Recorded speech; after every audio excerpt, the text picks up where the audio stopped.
Operation सिंदूर से भारत का क्या क्या नुकसान हुआ? मीडिया से लोगों का भरोसा उठ गया। कश्मीर का जो हम लोगों ने आप मीडिया से जुड़े। अरे मैं वो काम नहीं किया हूँ। हमने भी उनसे पूछा अमित शाह साहब से कि टेररिस्ट नहीं पकड़े गए, तो उन्होंने कहा कि हम टेररिज्म को मारना चाह रहे हैं। टेररिस्ट तो वो शराबी है या धर्म के नाम पे भटका हुआ आदमी है जिससे कुछ पैसा देकर या नारा लगवाकर आगे भेज दिया गया। हम रूट कॉज को मार रहे हैं। कितना परसेंट डाउन होगा इसके बाद? ऑपरेशन सिंदूर के बाद कितना परसेंट? आपका क्या आकलन? आप तो 1% कमी नहीं आएगा, उन सबका और मनोबल बढ़ जाएगा।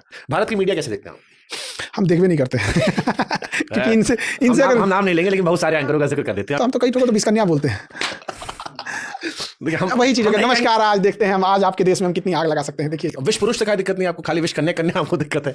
बहुत सारा विश पुरुष भी होंगे। हाँ, विश पुरुष एक तो चिल्लाता है, उधर से बहुत तगड़ा चिल्लाता है। यहाँ पे कुछ भी एक है जो सरकार की गुलामी में लगा हुआ है। मतलब ऐसे पत्रकार हैं कि अगर उनकी जान लेनी है ना तो आप जहर लेके नेताओं के तलवे पे लगा दीजिए, सारे से मर जाएंगे। सुबह चाटने आएंगे तलवा, मर जाएगा उधर ही।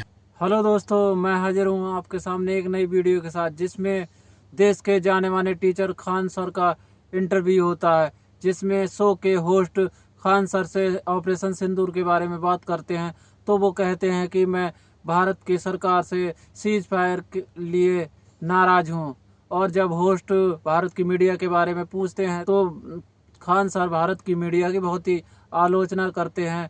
तो इस वीडियो को पूरा देखिए, ये वीडियो बहुत ही इंटरेस्टिंग होने वाली है। चलो शुरू करते हैं वीडियो। पिक्चर चालू करो बे। बहुत तकलीफ लगा, बहुत तकलीफ। पाकिस्तान में बोलता कि सीज फायर कर दीजिए, आप क्या है सीज फायर कर दिए? हाँ, तो वो तो ढापा बोल के चल रहे हैं। पाकिस्तान ने यूएस से कहा, यूएस ने हमसे कहा, जो खबर आ रही थी। फिर आपकी सोवरेनिटी कहाँ चली गई? संप्रभुता हम किसी की बर्दाश्त नहीं करते। मैंने ट्रंप आप बोल देगा वो पेट्रोल पंप तो हो जाएगा, डोनाल्ड ट्रंप। तो ये नहीं होना चाहिए सब। पाकिस्तान पे आपने क्या बदलाव किया? आपको क्या लगता है ऑपरेशन सिंदूर के बाद आतंकवाद खत्म हो जाएगा? मतलब वो ये कह रहे हैं कि हमने उनके घर में, बाथरूम में, किचन में घुसकर बता दिया कि अब हमारे यहाँ आओगे तो हम तुमको घुस के फिर से तुम्हें ठोकेंगे। कौन वाला मिसाइल मारे हैं? जाके ढलैया तू रहा है खाली, मैंने घरों नहीं उड़ाया है। जिस चीज़ पे गिरा है ना उसका ये वो कोनवा मारा है। तो किस लेवल का आप मिसाइल मारे हैं? मतलब आप पब्लिक को दिखाना चाहते थे कि हम हमला किया। आप पर्सनली खुश नहीं जिस हिसाब से कार्रवाई हुई, और स्ट्रांग होनी चाहिए थी। आप बताइए, ये मतलब ये दिखा कि हम इंडिया में लोगों को दिखाएंगे कि हमला किए हैं और वहां कह देंगे कि भैया ये जवाब था, उतना बड़ा हमला नहीं था। मतलब आपका मिसाइल पूरी इंडिया को क्रॉस करके जाता है और पाकिस्तान के एयरबेस पे गिरता है। उस एयरबेस की पूरी बिल्डिंग नहीं तबाह होती है, उसका एक कोना तबाह होता है। पूरा एयरबेस उड़ना चाहिए यहाँ पे। हमला मतलब जिस तरह से रूस कर रहा है, हमला मतलब जिस तरह से इजराइल कर रहा है, तब ना जाके कोई। अच्छा, तब फुल फ्लेजेड वॉर होती है अगर हम पूरा उड़ा देते। वो कह रहे हैं कि मैसेजिंग के लिए हमने किया, कि मैसेज दे दिया कि आतंकवादी मार दिया 100। देते रहिए मैसेज। मैं इसमें क्या मिला आपको लगता है पाकिस्तान फिर हिमाकत करेगा? इससे कितना, देखिए पूरी दुनिया का ध्यान था कि इंडिया के ऊपर इन्वेस्टमेंट करने का, क्योंकि यूएस ने टैरिफ लगाया था चाइना पे। ये चीज़ चाइना की थी और हम लोग क्या किए? अब डोभाल साहब को कौन समझाएगा? ये ऑपरेशन जो पहलगाम हमला हुआ था ये पाकिस्तान द्वारा कराया गया था। इसका मेन मास्टरमाइंड चाइना था। उसके ऊपर इतनी टैरिफ लग गई थी, पूरी दुनिया चाइना की बात कर रही थी। एप्पल शिफ्ट हो गया था इंडिया में, बड़ी बड़ी इन्वेस्टमेंट आ रहे थे। उसको चाइना को दिख गया कि भाई साहब ये पैसा, चाइना एक चीज़ जानता है, भाषणबाजी नहीं, उसको कहना पैसा लगाओ। पैसा आ गया ना तो 20 गो दिमाग वाले को रख लेंगे। बात तो सही है। अब पैसा नहीं है ना तो अपनो दिमाग काम नहीं करेगा। सही बात है। तो चाइना का सीधा सिंपल है। हम लोग भाषणबाजी की, सस्टेनेबल डेवलपमेंट, एजुकेशन, तो ये तो इसके लिए भाषणबाजी रहने दो। यहाँ पे पैसा रहेगा, अपना फर्स्ट क्लास सेक्रेटरी रख लेना। यहाँ पे प्रधानमंत्री के पास पावर है, पैसा है, बड़े बड़े IAS अधिकारी एक्सपीरियंस लेके उनके पीछे रहते हैं, यहाँ पे काम कर रहे होते हैं। यहाँ पे चाइना ने यही काम कर दिया। चाइना का ड्रोन टेस्ट हो गया, चाइना का मिसाइल टेस्ट हो गया, चाइना का रडार टेस्ट हो गया, और चाइना ने यह भी टेस्ट हो गया कि भारत जब हमला करेगा तो किस तरह की मिसाइल और किस तरह का एयरफोर्स लेके आएगा। चाइना खुश, पाकिस्तान को क्या जाता है? पाकिस्तान का वो जो सेना प्रमुख है आसिफ मुनीर, अपने को फील्ड मार्शल घोषित कर दिया। हाँ, वो भी गजब था। हम मतलब एक तो उनके छाती में इतना बैश लगा, मैं आज तक जान नहीं पाया कि कौन सा जीते वो इतना, और ऊपर से फील्ड मार्शल। और जो फोटो शहबाज शरीफ दिए वो चाइना वाली फोटो थी। अब ये क्या कहिएगा, हमको क्या मिला ऑपरेशन सिंदूर से? हम किसी से पूछते हैं क्या मिला। तो आपकी नज़र में क्या मिला हमें ऑपरेशन सिंदूर से? पॉजिटिव नेगेटिव क्या मिला? हाँ, एक तो सेना का मनोबल आप लेके चले गए। सेना पूरी फुल फ्लेजेड आप बॉर्डर तक पहुंचा के लेके गए थे। सबकी छुट्टियां कैंसिल कराए थे। क्या क्या हुआ था? हम अपने बटालियन, NCC बटालियन में जाके वो कहते, क्योंकि हम लोग जब करते थे तो बताया गया था कि आप लोग अपने बटालियन में आके वो करिएगा। तो हम लोग भी तैयार बैठे थे कि क्या पता उस समय नहीं हुआ था, इस समय मिल जाए, थूर थार देंगे यहाँ पे। सही में हम छुट्टी दिए थे 3 दिन अपने आपको इस बार। हाँ, महाराज इस टाइम तो आपका ऑपरेशन सिंदूर चल रहा होगा। नहीं, वो उसमें कितना टाइम लगता है? एक दिन। अच्छा, कोई बहुत बड़ा धूमधाम थोड़ी करना है यहाँ पे। हमारा तो जिस दिन रिसेप्शन था उस दिन हम क्लास लिए थे। सब रिसेप्शन वाला कर रहा आपका था कि तो बॉर्डर पिक्चर का सुलसट्टी वाला हो गया उधर ब्याह हुआ उधर तो चलो। हाँ, तो हमारा तो उससे क्लास ले रहे थे यहाँ पे। तो क्या कहिएगा, ये ऑपरेशन सिंदूर इतना बेहतरीन मौका था समझाने का, आप उसको कुछ एक बढ़िया चीज को डैमेज कर देते। चलो नुकसान क्या हो मुझे बताओ। ऑपरेशन सिंदूर जैसे आप मुझे कह रहे हो कि हासिल नहीं, मतलब आपकी बात सुनकर जो मुझे लग रहा है ऑपरेशन सिंदूर से भारत का क्या क्या नुकसान हो। मीडिया से लोगों का भरोसा उठ गया। कश्मीर का जो हम लोगों ने आप मीडिया से जुड़े। अरे मैं वो काम नहीं किया हूँ। मैंने कराची एयरपोर्ट नहीं उड़ाया था। हाँ, अब मस्त जोक मारा रे, ये हंस रहे हलकट हंस। नहीं देखिए, कश्मीर का जो सस्टेन हुआ था, इतना मुश्किल से कश्मीर अपने रास्ते पे आया था, वो कश्मीर तबाह होते गया। हम लोग का जो सेना का मनोबल था, नेवी एयरफोर्स रखे रह गए कि हम लोग कभी युद्ध करेंगे, ये कभी किए नहीं। यहाँ पे इंटरनेशनली ऐसा पाकिस्तान साबित कर रहा है और बड़े देशों में ये दिखा चुका है कि पाकिस्तान अपर हैंड में था, क्योंकि सीज फायर पाकिस्तान ने तो नहीं किया और ना ही कोई उसने बोला यहाँ। और उसे पता है कि आप गर्मी के दिन में खुद ही हमारे तो जयशंकर साहब ने कहा ना कि पाकिस्तान ने हमें कॉल करवाया था, उधर रिक्वेस्ट करवाई थी सीज फायर की, तो ये मान लिए। हम किसकी बात मानेंगे। मतलब बदला ले लिए, सीज फायर कर दिए, हो गया। मतलब इनका तो सीज फायर ने मैसेज दे दिया, हम अपना ऑपरेशन जारी रख रहे हैं। इनफैक्ट जब पत्रकारों की अमित शाह से मुलाकात भी हुई थी तो उसमें भी ये सवाल आया था और हमने भी उनसे पूछा अमित शाह साहब से कि टेररिस्ट नहीं पकड़े गए, तो उन्होंने कहा कि हम टेररिज्म को मारना चाह रहे हैं। टेररिस्ट तो वो शराबी है या धर्म के नाम पे भटका हुआ आदमी है जिससे कुछ पैसा देकर या नारा लगवा कर आगे भेज दिया गया। हम रूट कॉज को मार रहे हैं। कितना परसेंट डाउन होगा इसके बाद, ऑपरेशन सिंदूर के बाद कितना परसेंट? आपका क्या आकलन है? आप तो 1% कमी नहीं आएगा, उन सबका और मनोबल बढ़ जाएगा इसके बाद, क्योंकि पकड़ाया ही नहीं है सब। ये बताइए, इजराइल जो किया है उसके बाद हमास हिम्मत करेगा? नहीं। तो फिर यही बताइए, आप ऑपरेशन सिंदूर के बाद क्यों नहीं बोल पा रहे हैं? हम पर्सनली बता, देखिए हम हमेशा एक चीज को लेके हो जा रहा है कि हमें अपनी सेना का मनोबल, सेना का इज्जत, सेना सर्वोपरि होनी चाहिए। तो ये जो बीच में सेना आ जा रही है ना, तो इस वजह से इंसान को थोड़ा सा बोलने में लगता है कि सेना मतलब सेना, उन्होंने अपना सब उससे मतलब उस पर सवाल उठाओगे तो फिर आपकी देशभक्ति सवाल उठ जाएगा। नहीं, उठाना भी नहीं चाहिए। उनकी क्या गलती है? आपने आदेश ही नहीं दिया, इंदिरा गांधी ने दिया था। बट इंदिरा जी का भी, जैसे अगर मैं दौर बात करूं सर, क्योंकि मैंने उस पर भी स्टोरीज की थी 1971 वाली जो बात है, उस पर भी एक आता है कि उस टाइम ही पाकिस्तान ने हमारे कई सारे फौजियों को कैद करके रखा था और वो कैदी जिनके बारे में आया कि वो मर गए। बाद में बहुत सारी चिट्ठियां आती रहीं, ऐसे सैकड़ों फौजी, शायद 50 से 54 हमारे फौजी थे। मूवी भी बनी, उससे मूवी बनी, दीवार बनी थी अमिताभ बच्चन की, जिसपे आते रहे धीरे धीरे धीरे, और उनकी हमने बार्गेनिंग नहीं की, हमने कश्मीर बार्गेन नहीं किया, जबकि हमारे पास बड़ा अच्छा मौका था। 93,000 सैनिक थे। अगर इंदिरा जी चाहती तो या तो कश्मीर का मामला सॉल्व कर लेती या कम से कम 93,000 के बदले 52 कैदी हमारे 52 सैनिक जो है वो ले सकती थी। बट उन्होंने भी प्रेशर में बाद में छोड़ दिया।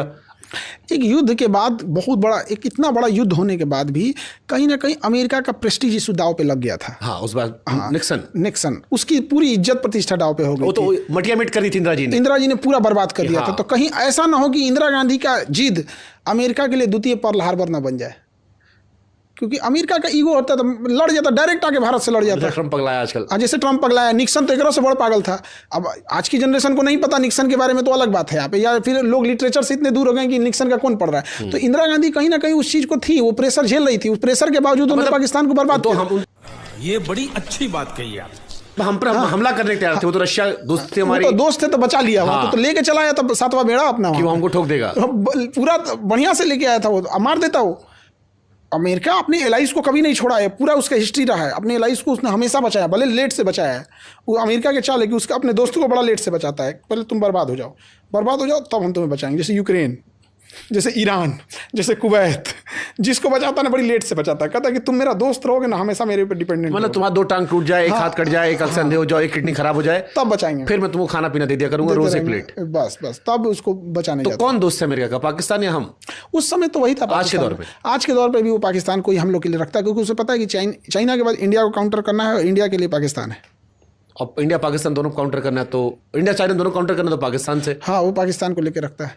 उसने हिलेरी क्लिंटन 2011 में आके क्लीन चिट दे रही है पाकिस्तान को कि आपको पता नहीं था कि ओसामा बिन लादेन है। वो उसके भैया उसके आर्मी कैंप के बाहर में खड़ा था, हिलेरी क्लिंटन।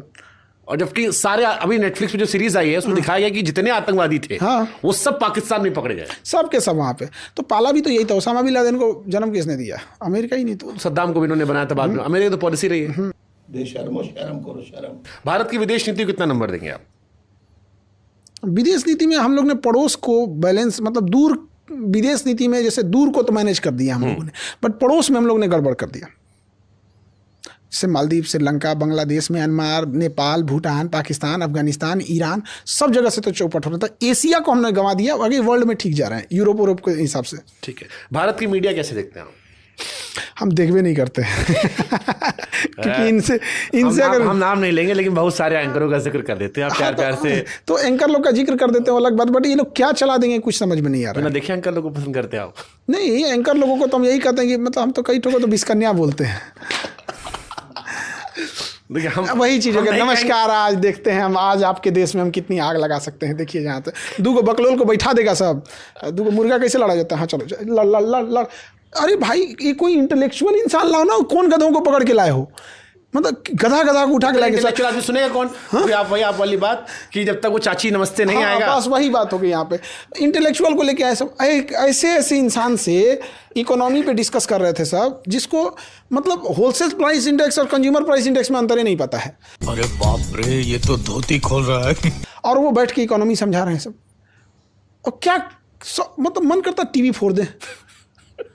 चल रहा है तो चल रहा है। तो भारत की मीडिया में अगर कुछ बेहतर करना हो, अब देखो आप हर मंत्र के जादूगर, तो आपसे जो समस्या कहेगा उससे समाधान पूछा जाएगा। तो भारत की मीडिया में क्या ऐसा बेहतर किया जाए जो मीडिया वापस विश्वास ला सके? हो सकता है कुछ लोग फिर से मीडिया में जाने वाले हो, तो वो सुधारों को अपना दें। देखिए, एक तो 24 घंटा ये न्यूज़ चलता है, इसको रोकना चाहिए। आप 24 घंटा कहाँ से न्यूज़ लाएंगे? फिर वही घसीटा घसीटेंगे। एक सुबह, दोपहर, शाम का 3 स्लॉट बना, जहाँ पॉडकास्ट दिए वहीं से खबर चलाते थे पूरे दिन। तो खैर, तो 24 घंटा अलाउ है तो चल रहा है। फिक्स होना चाहिए कि इतने इतने टाइम पे न्यूज़ आएगा। बीच में अगर कोई ऐसी घटना हो गई जो देश के लिए ज़रूरी है, जैसे अभी पहलगाम जैसी घटना हो गई, या कोई स्पेशल सूचना देनी है, तो आ जाए यहाँ पे।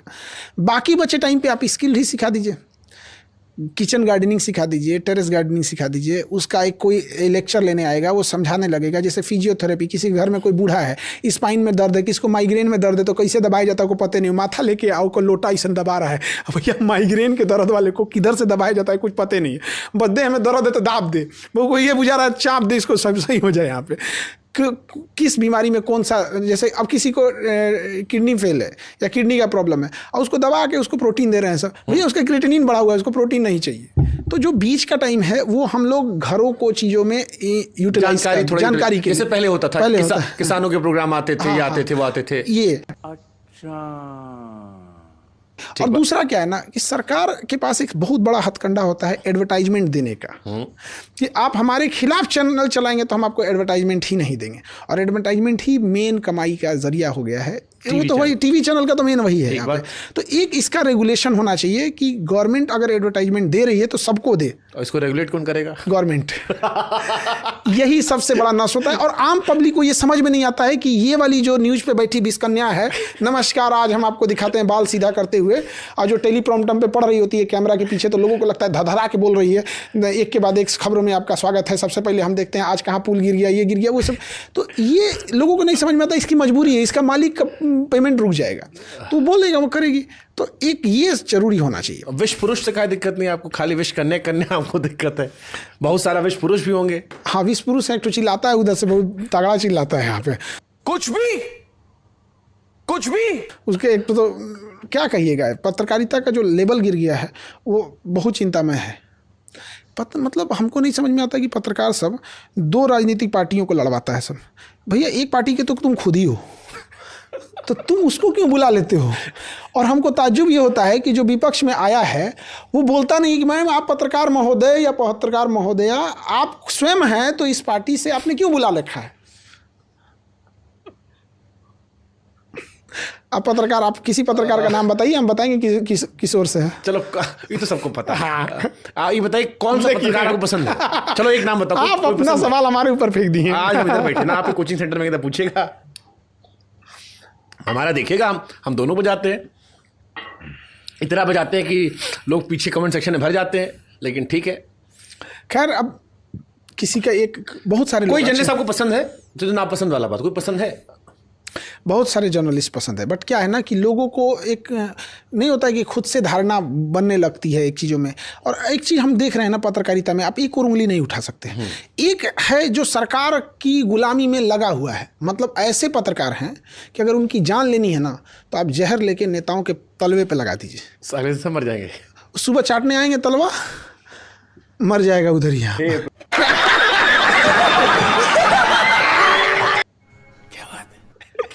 बुलडोजर मामले में तो वही ठीक है। तो पाकिस्तान के इलाज बाबा करेंगे। हमको लगता है आपकी आत्मा को तृप्ति तब मिलेगी जब बाबा पाकिस्तान पे अटैक करेंगे। मोदी जी वाले साहब खुश नहीं हो पाए। मोदी जी करिए नहीं रहे हैं, यही बड़ा उम्मीद था। हम आपको बता नहीं सकते कि मोदी जी से कितना उम्मीद था इस मामले में। डिसअपॉइंट कर दिया आपको। डिसअपॉइंट, दिल तोड़ दिया। दिल तोड़े नहीं, चौहड़ के कचौड़ दिए एकदम यहाँ पे। मतलब इसी दुख में आप ब्याह कर लिए। आपको नहीं लगता कि मतलब नहीं, बात सही है। उस टाइम जब ये सीज फायर हुआ था, पूरे देश का मूड एकदम शांत हो गया था। मतलब ये रहा कि सरकार ने कह दिया तो हर आदमी अब ठीक है, कह रहा है कि चलो ठीक है, लॉन्ग लास्टिंग वॉर होती तो देश का नुकसान होता। आप एक्सक्यूजेस देने लगे, बट सबको लग रहा था कि एक बड़ा मौका था जहां पर आप सबक सिखा सकते थे जिंदगी भर के लिए। और देश शायद तैयार था। पहली बार शायद जब से हम पैदा हुए हैं, मुझे लगता है तब से शायद ये पहला मौका था जब एज अ देश हम तैयार थे कि कुछ होगा तो बड़ा। कुछ नहीं कर रहे हैं इस मामले में। नेशनल सिक्योरिटी में अग्निवीर उठा के लेके चले हैं, भाड़ा का फौज। बताइए कोई तरीका है? आप कह रहे हैं युवा चाहिए था, इतने साल से चल रहा था, मांगा जा रहा था कि नया लड़का आएगा। 80 के बाद से वो सजेशन दिया जा रहा था कि नए लड़का करो भर्ती, ताकि यंग लड़के हों फौज में। पगला गए हैं सब का ही सब यहाँ पे। नए बच्चों को तब भरा जाता था जब युद्ध घोड़ा पे चढ़ के तलवार से मारा जाता था। अभी नया लड़का नहीं, नया हथियार चाहिए, नया हथियार।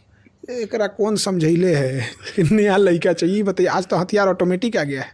आपका हाथ में प्लास्टरो बनल है तो मार देगा वो। तो क्या करेंगे? मैंने उसको घोड़ा पे बिठा के हथियार। अरे दादा हो दादा जा। आप पॉइंट है यार। राफेल अगर तगड़ा है हाँ, तो नया पायलट चलाए कि पुरनका चलाए। हाँ, मतलब मिडिल एज चलाए चाहे नौका चलाए, क्या फर्क पड़ता है? घोड़ा से लड़ाई लड़ रहे हैं लोग।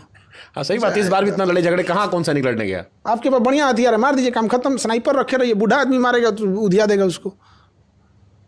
मजा आया। तो दोस्तों वीडियो कंप्लीट हो चुकी है। आपको ये वीडियो कैसी लगी और खान सर के बारे में आप क्या सोचते हैं, कमेंट बॉक्स में हमें ज़रूर बताएं। और अगर आप हमारे चैनल पर नए आए हैं तो चैनल को सब्सक्राइब कर दें और वीडियो को ज़्यादा से ज़्यादा शेयर करें। मिलते हैं नेक्स्ट वीडियो में।